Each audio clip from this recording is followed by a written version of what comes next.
एक कदम उजाले की ओर में आज की कहानी है स्वप्न कक्ष।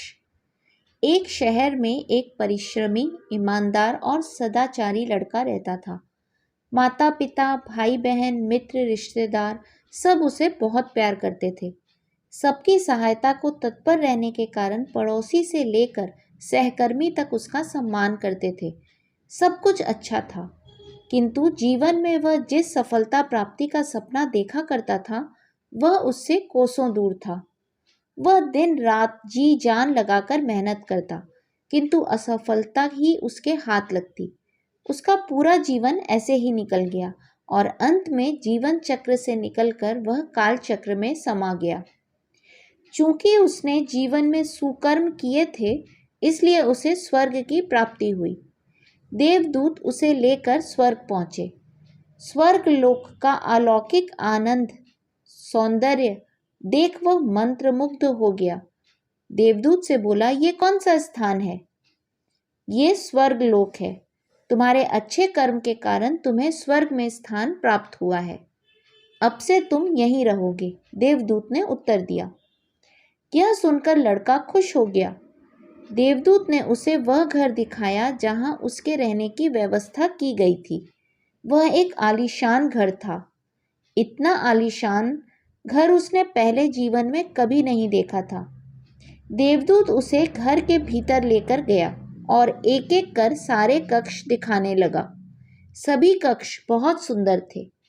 अंत में वह उसे एक ऐसे कक्ष के पास लेकर गया जिसके सामने स्वप्न कक्ष लिखा हुआ था।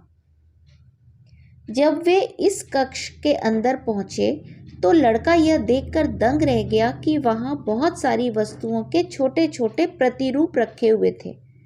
ये वही वस्तुएं थीं जिन्हें पाने के लिए उसने आजीवन मेहनत की थी, किंतु हासिल नहीं कर पाया था। आलीशान घर, कार, उच्चाधिकारी का पद और ऐसी ही बहुत सी चीजें जो उसके सपनों में ही रह गए थे। वह सोचने लगा कि इन चीजों को पाने के सपने मैंने धरती लोक में देखे थे, किंतु वहां तो ये मुझे नहीं मिले। अब यहाँ इनके छोटे प्रतिरूप इस तरह क्यों रखे हुए हैं? वह अपनी जिज्ञासा पर नियंत्रण नहीं रख पाया और पूछ बैठा, ये सब यहाँ इस तरह, इसके पीछे क्या कारण है? देवदूत ने उसे बताया, मनुष्य अपने जीवन में बहुत से सपने देखता है और उनके पूरा हो जाने की कामना करता है, किंतु कुछ ही सपनों के प्रति वह गंभीर होता है, सीरियस होता है और उन्हें पूरा करने का प्रयास करता है।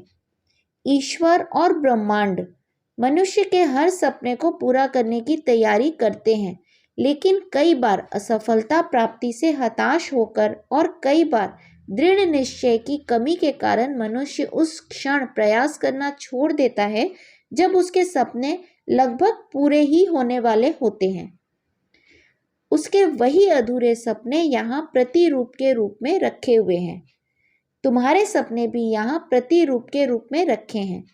तुमने अंत समय तक हार न मानी होती तो उसे अपने जीवन में प्राप्त कर चुके होते। लड़के को अपने जीवन काल में की गई गलती समझ आ गई, किंतु मृत्यु के पश्चात अब वह कुछ नहीं कर सकता था। किसी भी सपने को पूर्ण करने की दिशा में काम करने के पूर्व यह दृढ़ निश्चय कर लें कि चाहे कितनी भी मुश्किलें क्यों न आए, चाहे कितनी बार भी असफलता का सामना क्यों न करना पड़े, अपने सपनों को पूरा करने की दिशा में तब तक प्रयास करते रहेंगे जब तक वे पूरे नहीं हो जाते। अन्यथा समय निकल जाने के बाद यह मलाल रह जाएगा कि काश मैंने थोड़ा प्रयास और किया होता। इस कहानी का संदेश मेरे दृष्टिकोण से, दृढ़ निश्चय और अथक प्रयास से हम अपने हर सपने को हकीकत में तब्दील कर सकते हैं। आप अपना दृष्टिकोण जरूर शेयर कीजिए। हरिओम।